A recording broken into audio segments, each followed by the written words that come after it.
प्रणाम। सभी भाई बहन का यूट्यूब चैनल में स्वागत है। आज मैं एक कन्यादान का गीत खुद से बनाई हूँ, सुनिएगा। यदि अच्छा लगेगा तो कमेंट करके जरूर बताइएगा। बहुत मेहनत से मैं गीत बनाती हूँ। कि थारा थारा कांपेला बाबा के जंघिया, कांपेला अम्मा के करे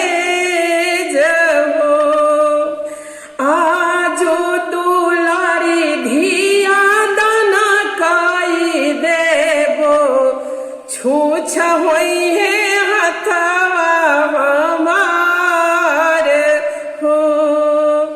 आजो दुलारी बेटी दाना काई देबो, छूछ होई है हथवा हमार हो।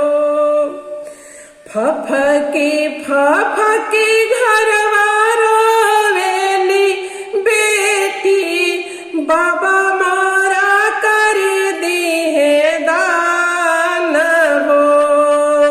छुट्टियों में जाई हाना अम्मा के आचरवा, नैहरा हो जइहे मोर बीरान हो। छुट्टियों में जाई हाना अम्मा के आचरवा, नैहरा मोर होई है वीरान हो। केकरा से कहबे अम्मा दिलावा के बतिया, के सुनी बतिया हमार हो।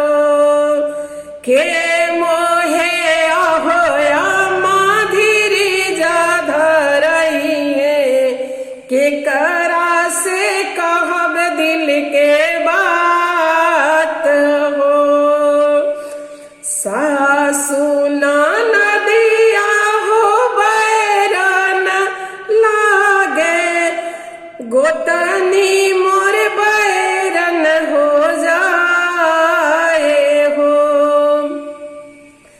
पातर पियावा मिलले ना समझवा, के सुनी बतिया हमार हो। पातर पियावा मिलले बौड़ावा, के सुनी दिलावा के बात हो।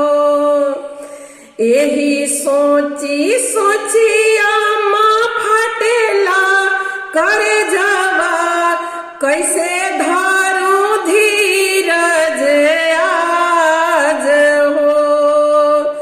पड़ते से नूरवा दुलमा होई नैहरवा, छूटी जई है अंगना दुआर हो। पड़ते से नूरवा दुलमा होई नैहरवा, छुट्टी जइहे अंगना दुआर हो। प्रणाम। पूरा गाना सुनिएगा और कमेंट करके जरूर बताइएगा। धन्यवाद।